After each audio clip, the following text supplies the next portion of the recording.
and events leading up to our entry into the war. Well, what are the causes? Why are we Americans on the march? Is it because of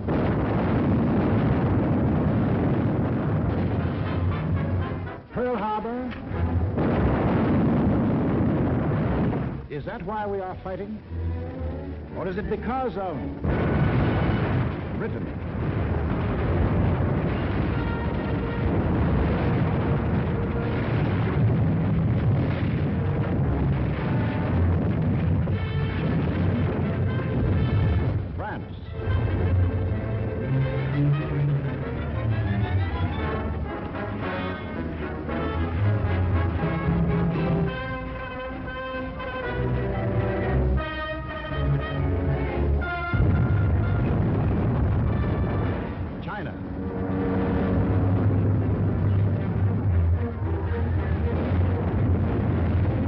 Czechoslovakia,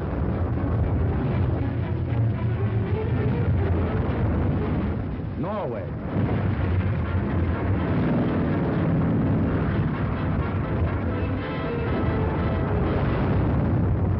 Poland,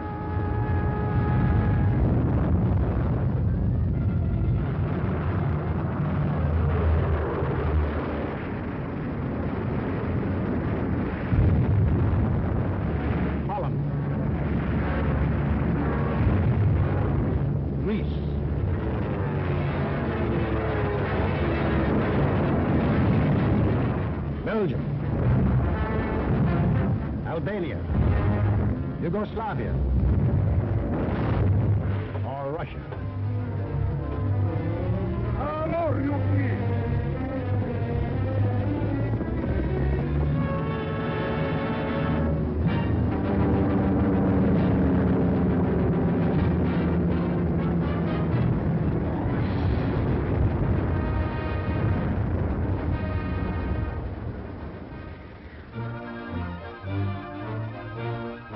Just what was it made us change our way of living overnight? What turned our resources, our machines, our whole nation into one vast arsenal, producing more and more weapons of war instead of the old materials of peace?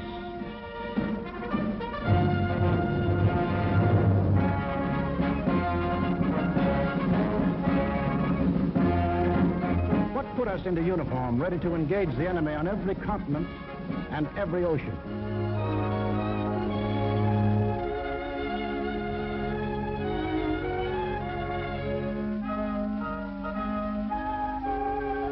These two worlds of which Mr. Wallace spoke, the free and the slave. Let's take the free world first, our world. How did it become free? Only through a long and unceasing struggle inspired by men of vision. Moses, Muhammad, Confucius,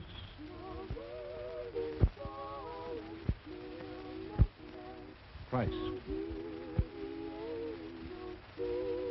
All believed that in the sight of God, all men were created equal. And from that there developed a spirit among men and nations, which is best expressed in our own Declaration of Freedom. We hold these truths to be self-evident, that all men are created equal. It is the cornerstone upon which our nation was built, and the ideal of all the great liberators. Washington, Jefferson, Garibaldi, Lafayette, Kosciuszko, Bolivar, Lincoln. Lighthouses lighting up a dark and foggy world. The government of the people, by the people, for the people, shall not perish from the earth. Fighting, living, dying. For what? For freedom, that for which men have fought since time began, to be free.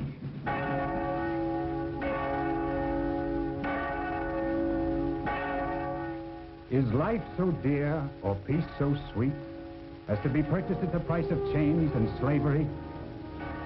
Forbid it, Almighty God. I know not what course others may take, but as for me, Give me liberty, or give me death. But what of this other world? Here, men insisted that progress lay in killing freedom. Here, they were putting out the lighthouses, one by one. Here, the march of history was reversing itself. In Italy, it began when an ambitious rabble-rouser set his followers marching on Rome. The country, like every other country after the last war, was torn by political unrest, hard times, unemployment. Two courses were available to the Italian people. They could solve their problems in a free, democratic way, or they could let someone else do the solving for them. They made the tragic mistake of choosing the second course. They put their trust and faith in this one man. They believed he represented them. Actually, he planned to betray them for the selfish interests of himself and the group back of him, just as he had earlier betrayed those who first supported him. In Germany, another and even more forceful demagogue set his followers marching from the Munich beer hall. He too had the sinister opportunity to take advantage of post-war chaos.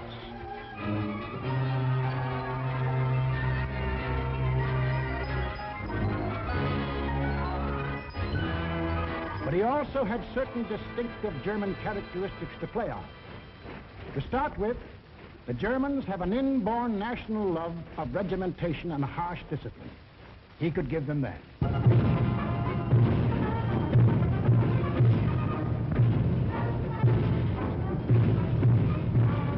The German army, and through them the people, had never acknowledged German defeat in the last war and were anxious for revenge. That too he promised them. The wealthy and powerful industrialists were fearful of losing any of their wealth and power and were ready to back anyone who would retain it for them. He promised to take care of them too. This man cunningly played all these ends against the middle and ruthlessly set out to murder the newborn German Republic. As the will of the emperor, and to the Japanese people, the emperor is God. Taking advantage of their fanatical worship of the god emperor, it was no great trick to take away what little freedom they had ever known. Yes, in these lands, the people surrendered their liberties and threw away their human dignity.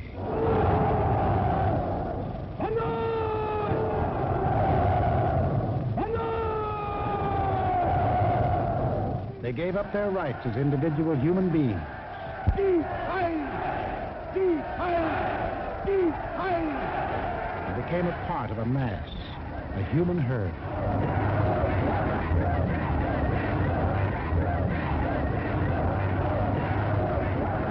Although these countries were far apart and different in custom and in language, the same poison made them much alike. Each got a new uniform. In Italy, the new bosses wore black shirts. In Germany, the shirts were brown. In Japan, they hid behind the uniform of the army. But really, they belonged to a sinister, secret society. Their symbol was a black dragon. The other fellows had to have a symbol, too. Germany, a swastika. In Italy, the old Roman symbol of the fascists. In Germany, they called the new order National Socialism, or Nazism. In Italy, they had a shorter word, fascism. In Japan, they had lots of names for it. The new era of enlightenment, the new order in Asia, the co-prosperity sphere.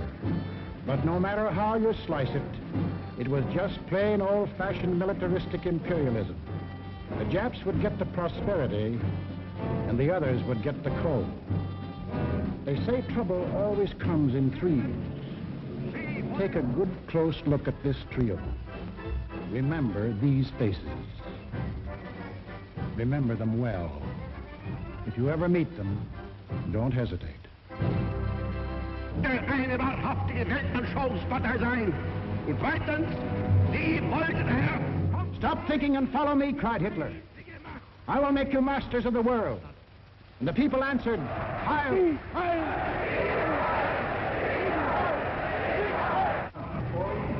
Stop thinking and believe in me, bellowed Mussolini, and I will restore the glory that was Rome. And the people answered, Duce, Duce. Stop thinking and follow your God Emperor, cried the Japanese warlords, and Japan will rule the world. And the people answered, Banzai, Banzai. Each system was alike in that the constitutional law-making bodies gave up their power. The Reichstag in Berlin, the House of Deputies in Rome, the Diet in Tokyo. And these elected representatives became collections of stooges, rubber stamp organizations. Applauding on cue the words of the leaders. Each system did away with free speech and free assembly. Each system did away with a free press and substituted a press controlled by the party. Through their ministries of propaganda, each took complete control of the theater, the movies, the radio. Every cultural activity and every channel of information was controlled by the most important members of the party. Each did away with free courts and trial by jury, and substituted courts and judges run by the party. Each abolished labor unions and the rights of bargaining for wages. Verdienst machen zur Meldung. Achtung! Abteilung 6, 310 mit 1, 3, 114 beim Grabenbau. Danke. Heiler! Heiler! Lassen Sie weiterarbeiten. Weiterarbeiten! And under the pretext of patriotism established a system of forced labor.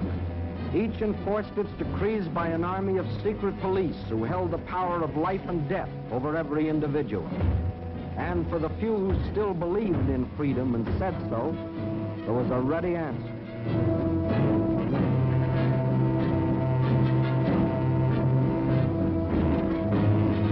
Con una mazza si può imporre silenzio ai più grandi intelletti del mondo. The greatest intellect in the world can be silenced with this. That is an exact translation of the words these black shirts cheer so lustily. Ich sage nur so viel, wenn ich das Wort Kultur höre, dann greife ich schon nach meinem Revolver. Whenever I hear anyone mention the word culture, the first thing I do is reach for my gun. Yes, they had the answer.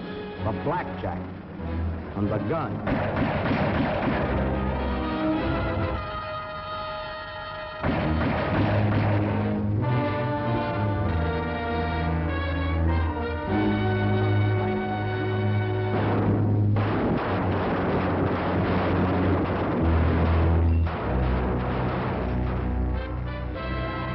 In Italy, they did it different.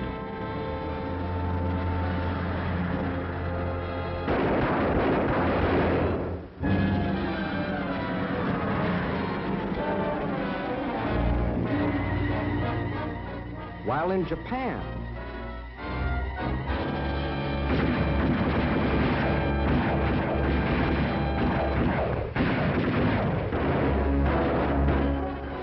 to their names can be added those of hundreds and thousands of others who stood in the way of the new order. Finally, there is only one obstacle left.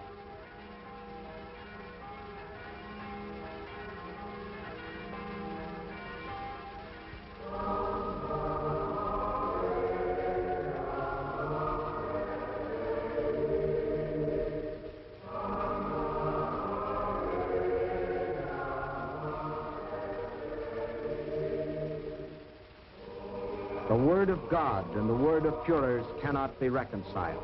Then God must go.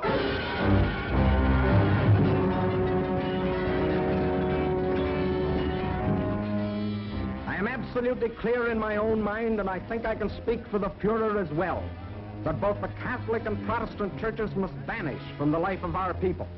Thus spoke Dr. Alfred Rosenberg. And if you have any doubt that he spoke for his Führer, here's what happened.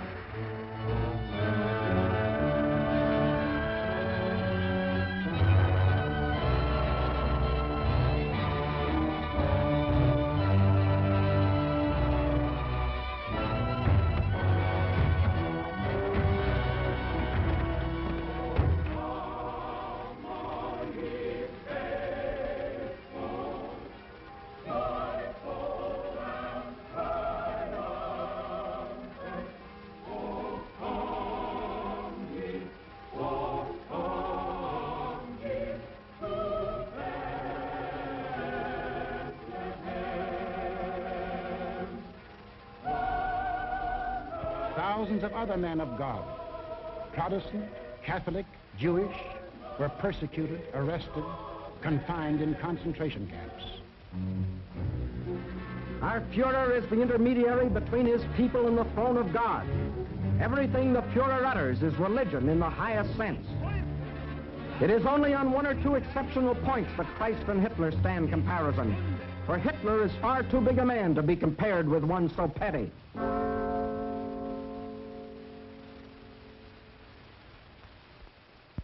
German classrooms. Adolf Hitler ist unser Retter, unser Held, der edelste Führer auf der ganzen Welt.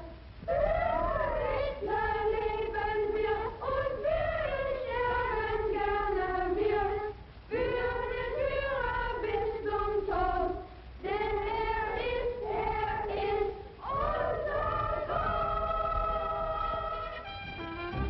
Yes, take children from the faith of their fathers and teach them the state is the only church. And the head of the state is the voice of God.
was the way of life, or better, the way of death, in that other world.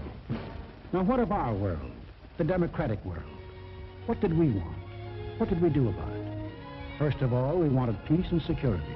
And to prove our sincerity, in 1921, we initiated the Washington Disarmament Conference.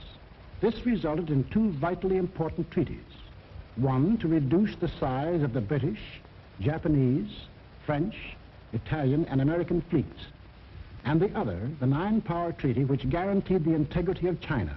And incidentally, one of the powers signing this was Japan. Later on, in 1929, we signed the Kellogg-Briand Pact, which was supposed to abolish war as a means of settling international disputes. This pact was signed by 47 nations, including Germany and Japan. President, I have the honor of handing you the London Naval Treaty. Faithful to our treaty obligations,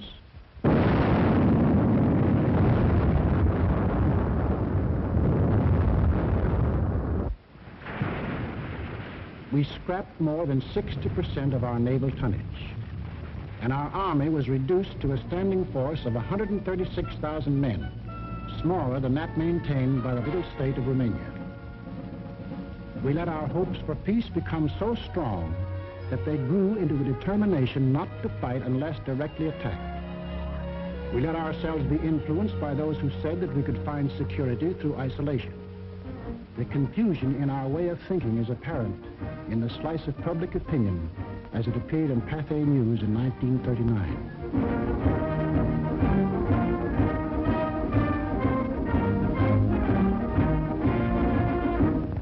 Another war, and not for me. This time America should keep out, and I know I will.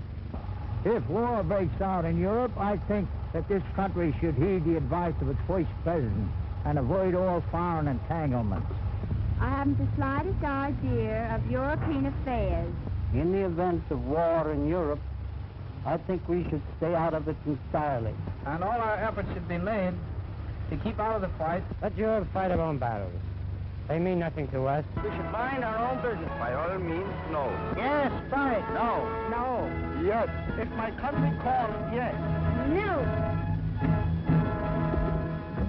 We simply did not want to understand that our individual and national problems were, and always will be, dependent upon the problems of the whole world. And we had individual and national problems to worry about, plenty of them, just as Germany, Italy, and Japan had. But we faced them in a democratic way. We passed laws to give working men a chance to improve their lot. We established an insurance program for those without jobs. We began to give old folks protection against want and hunger. We organized the CCC to provide our young men with healthy and useful employment.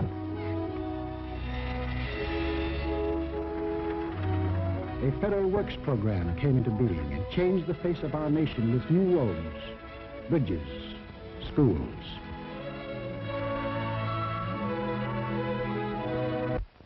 We built great new dams which brought the miracle of electricity to millions of our people. These were some of our accomplishments, but there were others not so creditable. We turned our backs on the League of Nations. We passed the Tariff Act to set a higher wall of isolation around us. We encouraged lawlessness with the farce of prohibition. But in spite of these mistakes, we never had a thought of losing our free institutions. John Q. Public still ran the country. He had his choice of voting for Dewey, Wilkie, Roosevelt, or anybody else. In Germany, they had the choice of voting for Hitler, Hitler, or Hitler.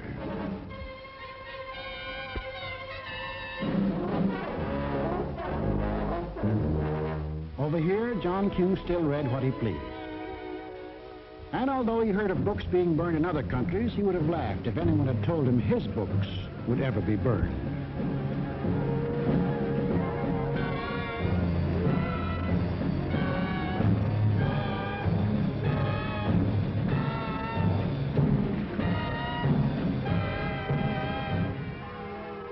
And on Sunday, if he felt like it, John Q. went to any church he pleased.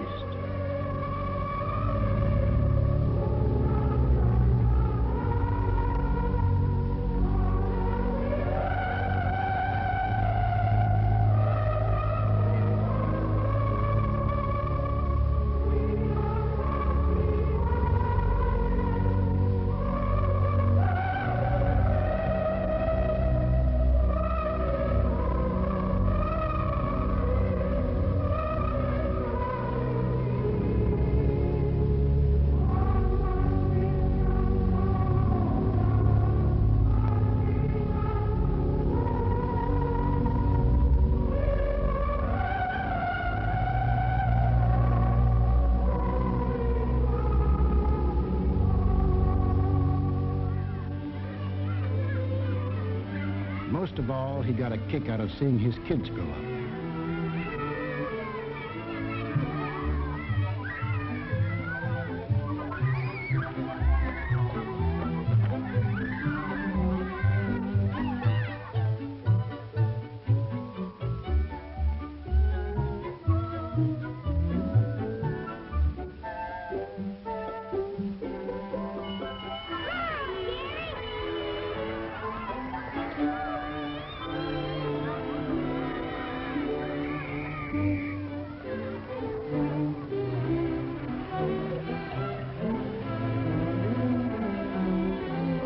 The average American was quite unconscious of the fact that some people had this in mind for the little John Q. Viel mehr, Junge. Wollt ihr auch so da?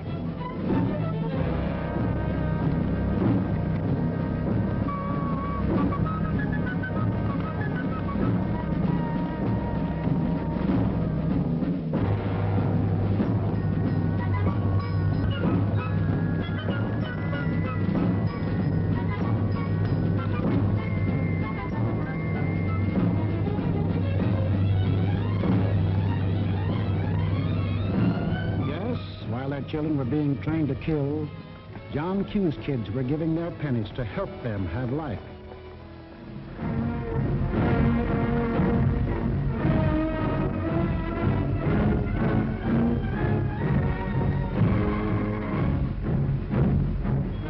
And when we saw these men in the newsreels, quite often we laughed. To us, they looked like characters in a musical comedy.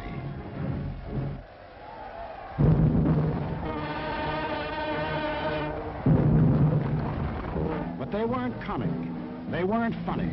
They were deadly serious. They were out for world conquest. And what made it doubly serious was that there were 70 million Japanese, 45 million Italians, and 80 million Germans, all hopped up with the same idea.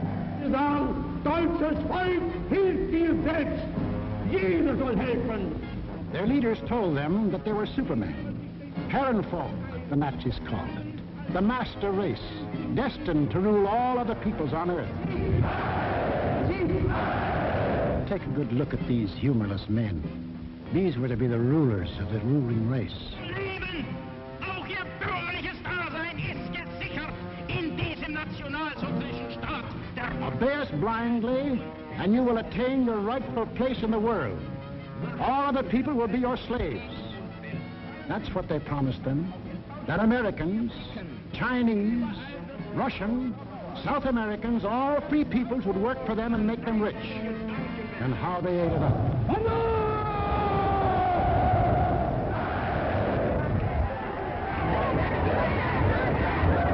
We shall restore the glory that was Rome. Today we rule Germany. Tomorrow the world. The Pacific is ours. It was inevitable that these countries should gang up on us. The little fellow is our pal, Kurosu, who smiled his way into our hearts in December 1941. Here he and his friends are busy carving up the world in advance, staking out their claims. Take a good look at these claims. Here was the Italy that Mussolini took over in 1922. And almost his first act was to tell the Italians they were the rightful owners of Corsica, Nice, Savoia, Albania, Tunisia, Ethiopia, and a land corridor linking it with Libya. Later on, he had an even bigger dream. The old Roman Empire as it existed nearly 2,000 years ago, to dominate all the lands adjoining the Mediterranean. Mare Nostrum. Our sea, they called it, just as the ancient Romans did. As for the Japanese, they had some ambitions, too. By 1920, they had grabbed off Formosa, Korea, and the southern half of the island of Sakhalin. Then Baron Gishi Tanaka, the prime minister, carefully set down Japanese aims in a document called the Tanaka Memorial. It was presented to the emperor July 25th, 1927.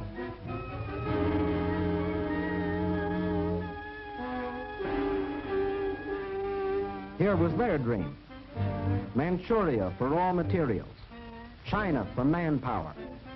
Then a triumphant march through Indochina, Siam, Burma, India, the East Indies, and on through Australia and New Zealand. And in the north, all they claimed was that part of Russia east of Lake Baikal. That was to be the new order in Asia. Then the Japs would move eastward to crush the United States and really start their co-prosperity sphere. Now take a look at the fight the Nazis reserved for themselves. Here's the Germany Hitler walked into, and here's what he wanted.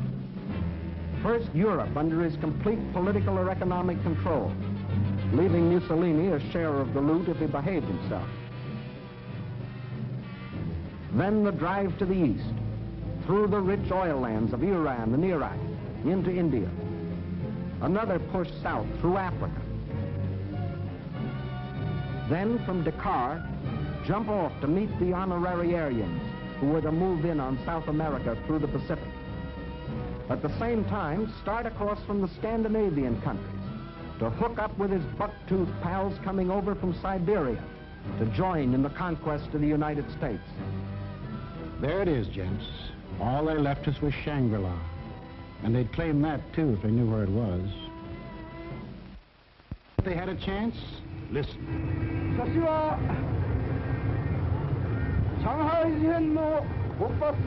When war comes between Japan and the United States, I shall not be content merely to occupy Guam, the Philippines, Hawaii, and San Francisco. I look forward to dictating the peace to the United States in the White House at Washington. Yamamoto wrote those words on January of 1941. Yes, the conquering Jap army down Pennsylvania Avenue. That was the final goal. You will see what they did to the men and women of Nanking, Hong Kong, and Manila. Imagine the field day they'd enjoy if they'd marched through the streets of Washington. But before striking, a preliminary step was necessary. From Berlin, from Rome, from Tokyo, the campaign started. Propaganda to confuse, divide, soften up their intended victim. Put them on the defensive. Scream you're abused. Shout you're oppressed. The world's wrong. You're right. If you shriek it loud enough and often enough, they'll believe you. Above all, use their free press and their free speech to destroy them. Lebensraum, ja, Lebensraum, meine Volksgenossen. Lebensraum, they demanded. Living room. Our lands are overcrowded. But at the same time, they gave prizes to mothers who bore the most sons.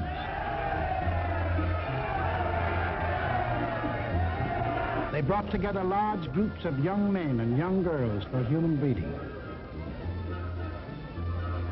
Read what one of their leaders wrote.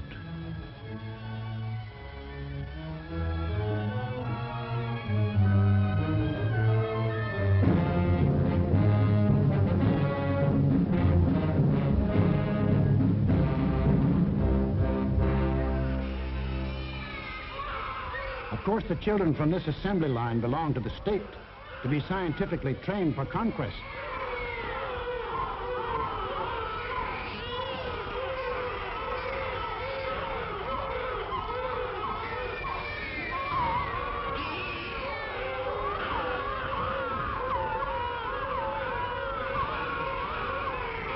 Another howl was the lack of raw material. They claimed they were the have-nots and we were the haves. But out of this supposed lack, they built up the greatest war machines the world has ever known. These are the published figures from the German military budget. Actually, between 1933 and 1939, Hitler's program of rearmament cost more than $80 billion.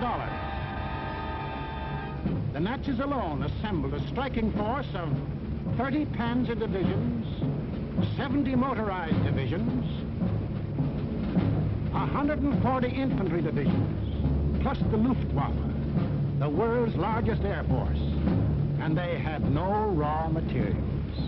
Think of the bread, the automobiles, the good things of life that the German, Italian, Japanese leaders might have given their people if they had spent this money for peace instead of war.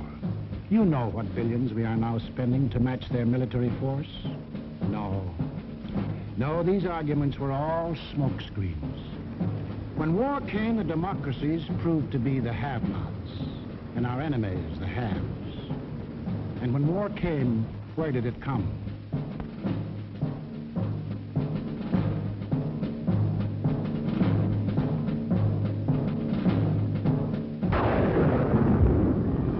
Remember that date, September 18, 1931. A date we should remember as well as December 7, 1941. For on that date, in 1931, the war we are now fighting began. The place was Manchuria, the northernmost province of China, 6,000 miles from San Francisco. Manchuria, the first objective in the Tanaka Plan. By September 18th, the Japanese, who by treaty patrolled the southern Manchurian Railway, had secretly and illegally increased their garrisons. On the Korean-Manchurian border, an entire Japanese army was assembled, conveniently equipped for a winter campaign. All they needed was an excuse. They made their own. At 10:30 that night, just after the Mukden Express had passed by, a section of track was dynamited, causing damage to one rail and 2 fish plates. Japan's honor had been violated. Within half an hour, the Japanese railroad garrison launched a coordinated attack on the barracks of the sleeping Chinese army at Mukden. The slaughter was appalling. By midnight, the conveniently placed Japanese army poured across the Korean border, and the first open act of aggression, the invasion of Manchuria, was on. In 4 days, they had occupied the whole of southern Manchuria, and shortly after, the whole country. Manchuria became Manchukuo, a puppet state with an obedient stooge on the throne, Henry Puyi, a weakling whom the Japanese had prepared for the job with 7 years of women and song. In Washington, Henry L. Stimson, then Secretary of State, now Secretary of War, sent out a blistering denunciation of the attack. The League of Nations sent a committee of 5, headed by Lord Lytton and including our own General Frank McCoy, to Manchuria to investigate. In October of 1932, the committee issued its report. We found that the Japanese occupation of this large part of China was not justified on the ground of self-defense, and that the new state which had been set up was a Japanese protectorate rather than a genuine case of Manchurian self-determination. Shortly after, the League condemned Japan as an aggressor nation. À son Excellence, Monsieur Matsuoka, délégué du Japon. I call on His Excellency, Monsieur Matsuoka, delegate of Japan.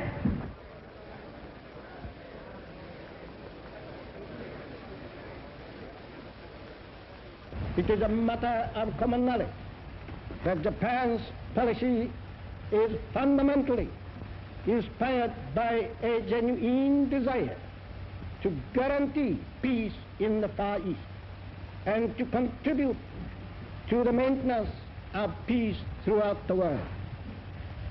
Japan, however, finds it impossible to accept the report adopted by the Assembly.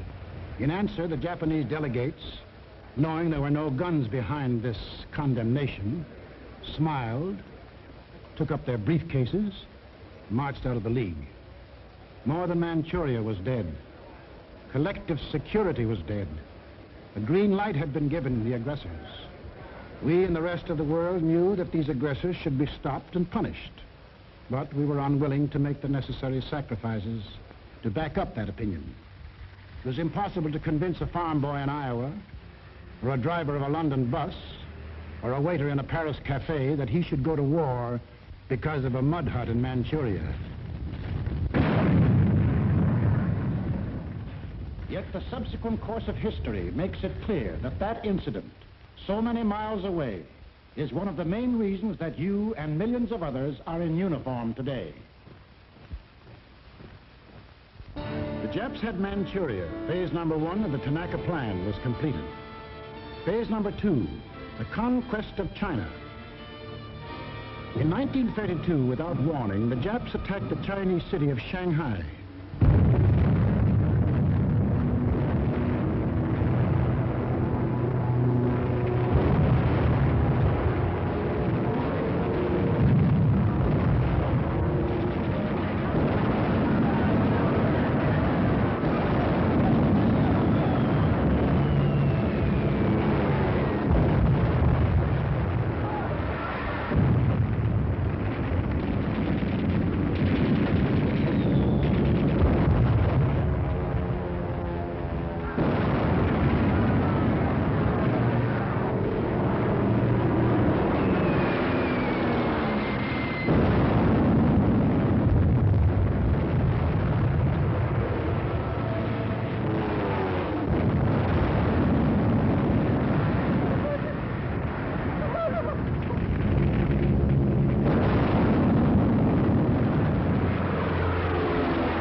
Here they met such stubborn resistance that they had to pour more than 75,000 troops into the local battle before capturing the city.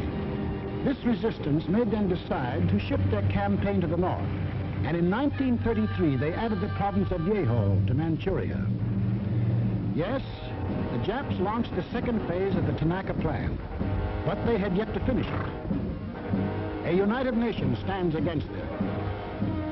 Under the inspired leadership of General Chiang Kai-shek, the Chinese people fought and still fight on. Meantime, what of Japan's partners? What helpless people were they planning to bomb, slaughter, drive into slavery? Hitler was not yet ready, but Mussolini was. Mussolini had to be. His people were growing restless. Fascism hadn't produced the heaven on earth that he had promised them. So he pulled the old trick of launching a foreign war to divert attention from troubles at home. So Mussolini beat his chest like Tarzan and looked around for a worthy foe. He found one, Ethiopia. A good country for the beginning of a glorious empire. Its army had no machine guns. Its army had no tanks. Its army did have an air force. Exactly one old airplane. One airplane against a nation which had developed a new theory of total air war. Of the blitz which would wipe out cities, destroy civilians, man, woman, and child. In October of 1935, following the Japanese example, an incident was provoked at the little settlement of Wall near the border of Ethiopia and Italian Somaliland. Italy's honor had been violated. Refusing any arbitration, Mussolini moved the whole might of his army through the Suez Canal to overrun the undefended country. Ethiopia's emperor, Haile Selassie, appeared before the League of Nations.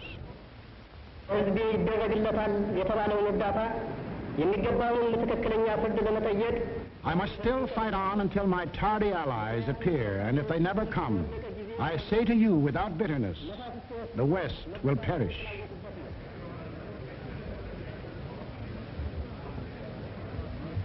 Members of the League half-heartedly stopped trading with Italy, but refused the only thing that will stop any aggressor: force. Ethiopia was left to herself. Native leaders came to pledge their allegiance.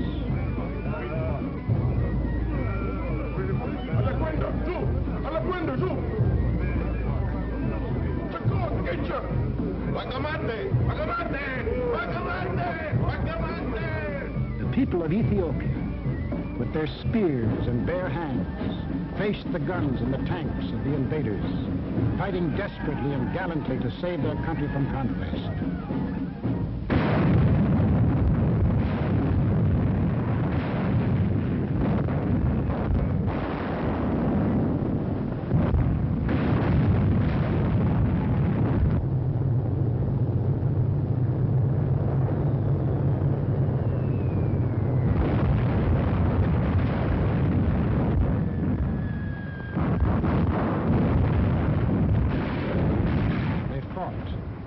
They died. But in the end, there could be but one result.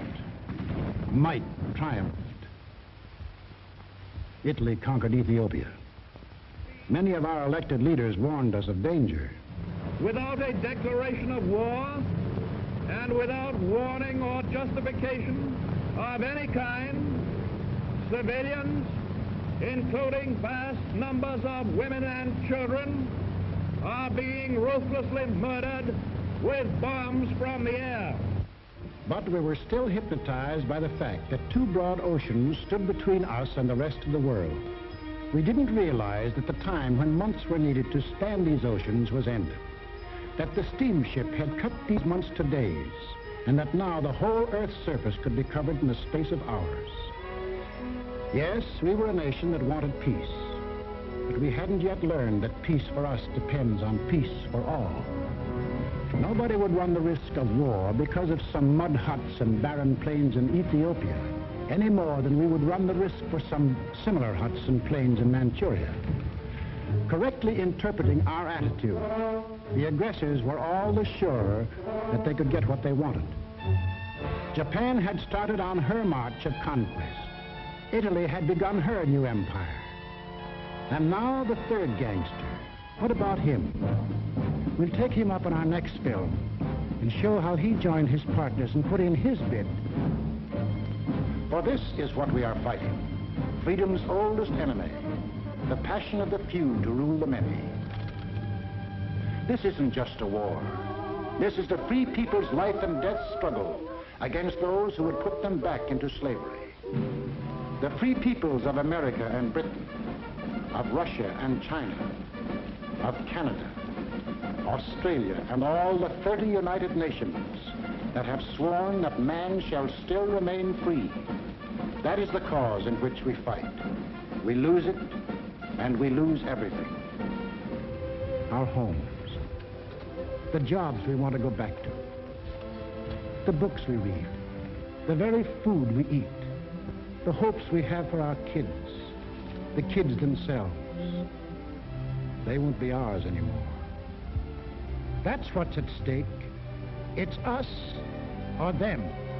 The chips are down. Two worlds stand against each other. One must die, one must live. 170 years of freedom decrees our answer.